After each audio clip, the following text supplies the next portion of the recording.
Video शुरू करने से पहले स्पॉइलर वार्निंग उन लोगों के लिए जिन्होंने अभी तक ये मूवी नहीं देखी।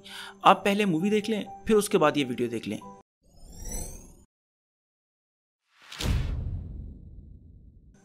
इन्फिनिटी वॉर को रिलीज हुए 2 से 3 दिन हो चुके हैं और लोगों ने इसकी जी भर भर के तारीफ की है और मैंने भी की है। लेकिन अब वक्त आ गया है हम उन चीज़ों के बारे में बात करें कि जो मूवी में हुई हैं, पर अगर वो ना होती तो क्या होता या उनकी जगह कुछ और होना चाहिए था। अब सबसे पहले अगर बात करें हेमडाल की, आपको पता है कि उसके पास इतनी पावर है कि उसने 9 रैम्स पर नजर रखी हुई है और उसकी इसी पावर की बिना पर लोग ये भी थ्योरी बना रहे थे कि उसके पास सोल स्टोन है। और अगर आपको याद होगा थॉर में, जब थॉर एसगार्ड में मौजूद था तो वो हेमडाल ही था जिसने जेन फोस्टर पर नजर रखी हुई थी। और दूसरा, अगर आपको याद हो, थॉर मूवी में ही एक सीन है जब 3 वॉरियर्स और लेडी सिफ लोकी के खिलाफ प्लान बना रहे थे तो वो उसको पहले ही पता चल चुका था। तो इतनी ज्यादा पावर और इतने ज्यादा नॉलेज होने के बावजूद उसे ये कैसे नहीं पता चला कि थैनोस की शिप उनकी शिप की तरफ आ रही है।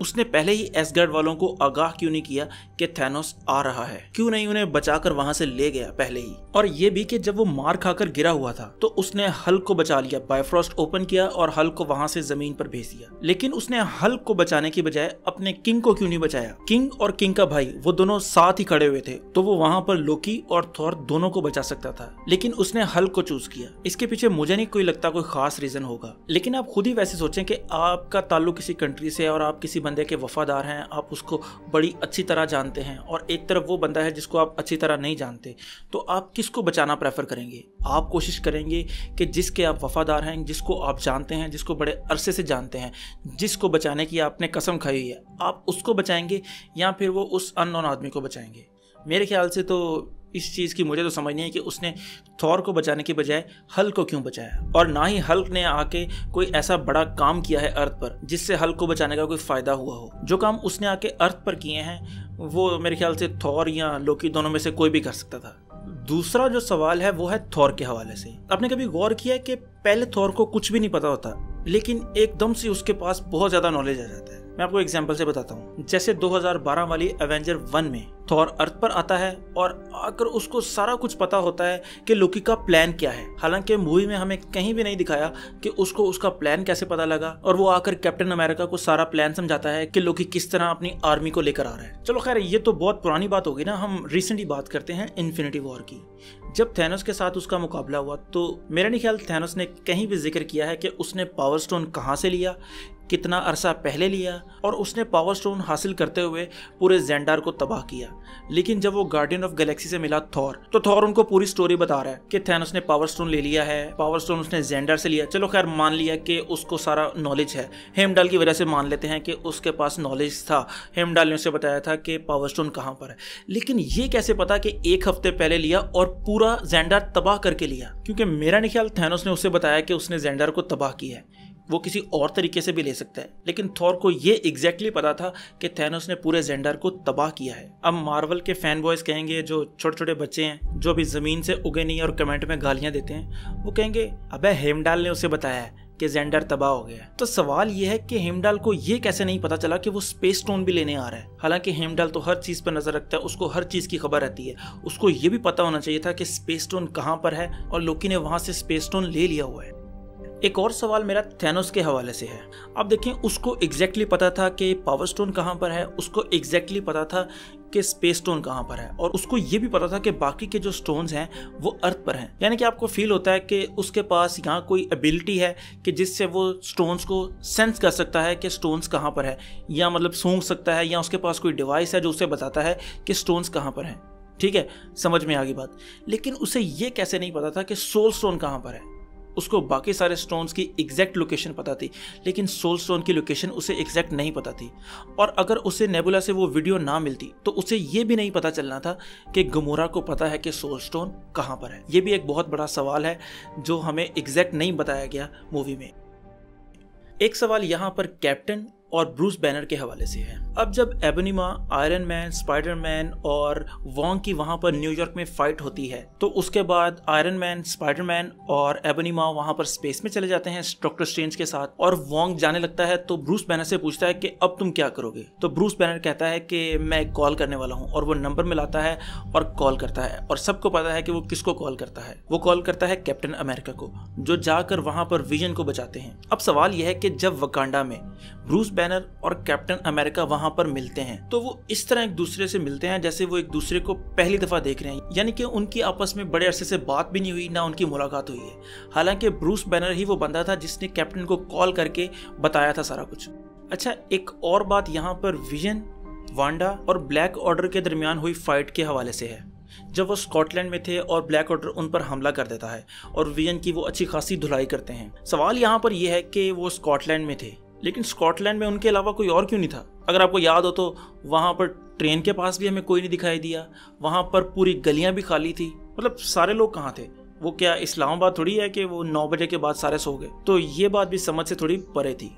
अब अगर आपने थॉर रैग्नारॉक देखी है तो आपको इतना तो याद होगा कि थॉर अपने हैमर के बगैर कितना पावरफुल है, और उसकी जो बिजलियों वाली पावर है, वो जो नई पावर उसने डिस्कवर की है, वो उसको कितना स्ट्रांग बना देती है। ठीक हो गया, हमें सबको पता लग गया कि उसके पास नई पावर्स हैं और वो उससे बड़ा स्ट्रांग है। तो उसने अपनी इन पावर्स का इस्तेमाल पहले ही थैनोस के खिलाफ क्यों नहीं किया जब स्टार्ट में वो फाइट हुई? और दूसरी बात ये कि जब उसने वो नया वेपन ले लिया तो उसने कोई ऐसी नई एबिलिटी तो नहीं दिखाई हमें, वो तो वही थी जो उसने थॉर रैग्नारॉक के एंड पर हैमर के बगैर भी दिखाई थी। क्योंकि अगर आपको याद हो तो सेम इसी तरह की जो बिजलियां चमकती हैं और वो ये सारा कुछ हम थॉर रैग्नारॉक में उसकी पावर देख चुके हैं। नए वेपन के साथ भी उसने हमें वही पावर्स दिखाई, कोई नई हमें देखने को नहीं मिली। हाँ, ये कह सकते हैं कि उस हैमर से उसने थैनोस को जरूर मारा, लेकिन वकांडा में उसने आकर जो हमें पावर्स दिखाई वो तो सारी वही थी जो हम पहले थॉर रैग्नारॉक में देख चुके हैं। तो इस बात पर भी एक सवालिया निशान है।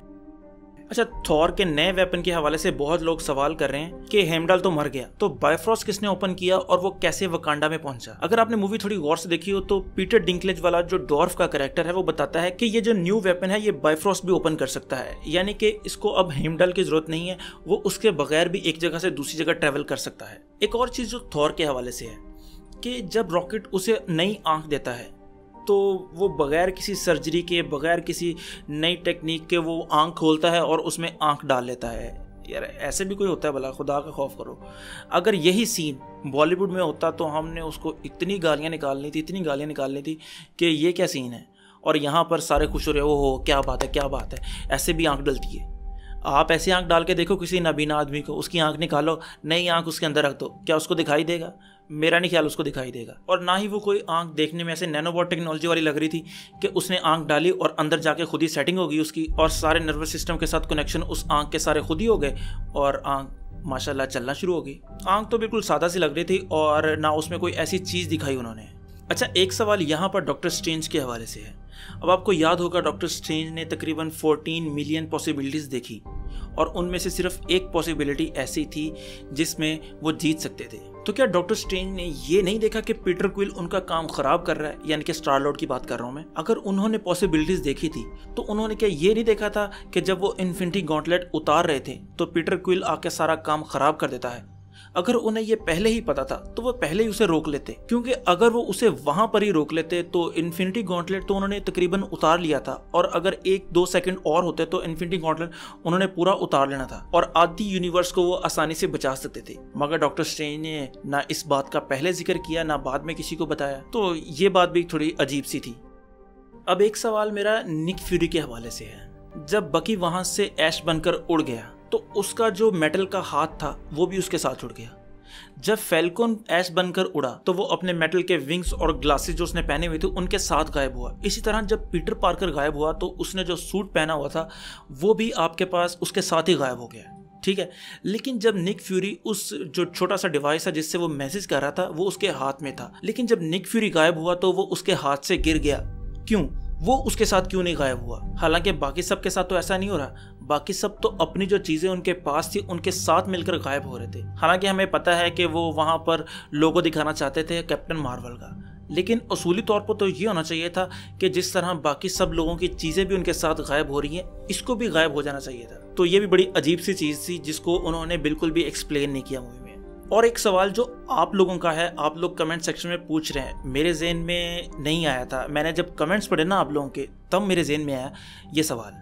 वो ये कि वो टाइटन पर सांस कैसे ले रहे थे। हमें ये तो नहीं पता कि टाइटन का माहौल कैसा है, क्या वो अर्थ की तरह है, क्या वहां पर भी ऑक्सीजन मौजूद है। लेकिन सवाल बहुत अच्छा है और ये मेरे ख्याल से उनको एक्सप्लेन करना चाहिए था। अब आप में से कुछ लोग यकीनन ये कहेंगे कि उन्होंने अपने जो सूट पहने हुए थे उसमें से ऑक्सीजन ले रहे थे। जहां तक मुझे याद है उन्होंने काफ़ी लंबा टाइम अपने मास्क के बगैर गुजारा है, यानी कि अपना जो हेलमेट है उनका वो नीचे होता है। स्पाइडरमैन ने भी और टोनी स्टार्क ने भी, और डॉक्टर स्ट्रेंज ने तो वैसे ही कोई हेलमेट ही पहना हुआ था, तो वो तो ये तो सवाल बिल्कुल ही गायब हो जाता है यहाँ से। अच्छा, एक बात मैं आप लोगों से कहना चाहता हूँ, इस वीडियो से थोड़ा हटके है। वो ये है कि जो लोग होते हैं ना, जो मूवी देखते हैं, जो फैंस होते हैं, वो दो तरह के होते हैं।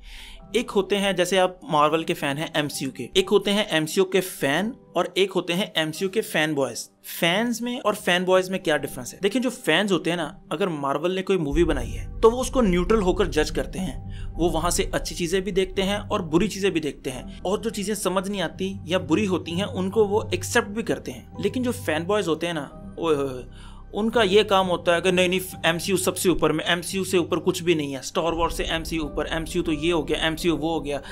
ये सिर्फ एमसीयू के लिए नहीं है, ये डीसीईयू वाले भी यही करते हैं, स्टार वॉर्स वाले भी यही करते हैं। और जो सबसे ज्यादा लड़ाइयाँ होती हैं ना, वो इन फैन बॉयज की वजह से ही होती हैं कि ये वाली यूनिवर्स अच्छी है और ये वाली यूनिवर्स अच्छी है। जो प्रॉपर फैंस होते हैं ना, वो एक्सेप्ट करते हैं कि गलतियां क्या क्या हैं, लेकिन जो फैन बॉयज होते हैं वो कभी भी नहीं मानते। आप इस तरह देखें ना कि आप देखते हैं कोई एक पॉलिटिशियन है, बड़ा करप्ट है, बहुत ज़्यादा वो बहुत गुंडा है और लोगों पर हर तरह का जुल्म करता है, लेकिन आप देखते हैं कि उनके जो मानने वाले होते हैं वो उनको इस तरह पूछते हैं कि उनसे अच्छा इंसान ही कोई नहीं है। फिर आप उनको देखते हैं और दुख करते हैं कि यार ये कैसे लोग हैं, ये कैसे एक गलत चीज़ को सही कहे जा रहे हैं। तो फैन बॉयज़ का भी यही हाल है।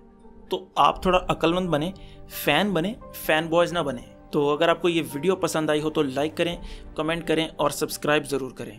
मगर अगर आपको ये वीडियो पसंद नहीं आई तो नीचे डिसलाइक करें, अनसब्सक्राइब करें, मगर कमेंट सेक्शन में ये ढिंढोरा मत पीटें कि मैं तो तुझे अनसब्सक्राइब करके जा रहा हूँ। देखिए, मैं आप लोगों से एक बात करता हूँ, मुझे शायद ये बात करनी नहीं चाहिए क्योंकि बहुत से लोग नाराज़ होंगे। देखिए, जो चीज़ें अच्छी लगी वो उस पर भी मैंने वीडियोस बनाई, पर जो चीजें नहीं समझ आई या जो चीजें सेंस नहीं बना रही थी तो उन पर अगर मैं वीडियो बना रहा हूँ तो बहुत से लोग गालियां देना शुरू हो जाते हैं कमेंट में। यही वजह है कि बहुत से यूट्यूबर्स वो सिर्फ अच्छी बातों की वीडियो बनाते हैं, बुरी बातें करते हुए वो घबराते हैं, क्योंकि उनको पता है कि अगर उन्होंने बुरी बात की कोई वीडियो बनाई तो लोग नाराज होंगे, लोग उनको अनसब्सक्राइब करके चले जाएंगे। इसलिए वो हमेशा इस तरह की वीडियो बनाते हैं कि आपको उस वीडियो को देख के लगेगा कि इस मूवी में तो कुछ बुरा था ही नहीं, ये तो मूवी बहुत अच्छी थी। ये बात कर रहा हूँ स्पेशली एमसीयू के बारे में। मुझे पता है बहुत से फैन बॉयज ट्रिगर हो रहे हैं और वो बस उनके हाथ तैयार हैं कि किस तरह ये वीडियो ख़त्म हो और वो कमेंट में गालियाँ लिखना शुरू करें। देखिए, मुझे गालियों से कोई मसला नहीं है, आप मुझे दें, कोई इतना इशू नहीं है। आप अनसब्सक्राइब करके जाना चाहते हैं, मुझे उससे भी कोई मसला नहीं है यार। ना मैं ये काम पैसों के लिए कर रहा हूँ, ना मैं किसी और के लिए कर रहा हूँ। मैं अपनी पूरे दिन की जो थकी हुई रूटीन है उससे अपने आप को खुश करने के लिए एज ए हॉबी ये मैं काम करता हूँ। तो आप अनसब्सक्राइब करके चले जाएंगे, मुझे इससे कोई इशू नहीं है। मैं बस चाहता हूँ यार आप अपने जहन को थोड़ा ब्रॉड करो, चीज़ों को एक्सेप्ट करना सीखो। वो जो ग्रो अप वर्ड यूज़ करते हैं ना, आप थोड़ा ग्रो अप करो यार, आप थोड़ा अपने आप को इवॉल्व करो। हमेशा बच्चों की तरह बिहेव करने की बजाय आप अडल्ट्स की तरह सोचें कि क्या हर चीज़ बिल्कुल ही ठीक होती है, क्या हर चीज़ बिल्कुल परफेक्ट होती है। ऐसा बिल्कुल भी नहीं होता। ये मैं अपनी बात नहीं कर रहा, मैं दूसरे यूट्यूबर्स की बात भी कर रहा हूँ कि कोई उनकी फेवरेट यूनिवर्स के बारे में कुछ कह दे तो वो गालियाँ लिखना शुरू कर देते हैं। तो खुदारा ये काम बंद कर दो। तो एंड पे मैं यही कहना चाहूँगा कि खुश रहें, खुश रखें। अल्लाह हाफिज़।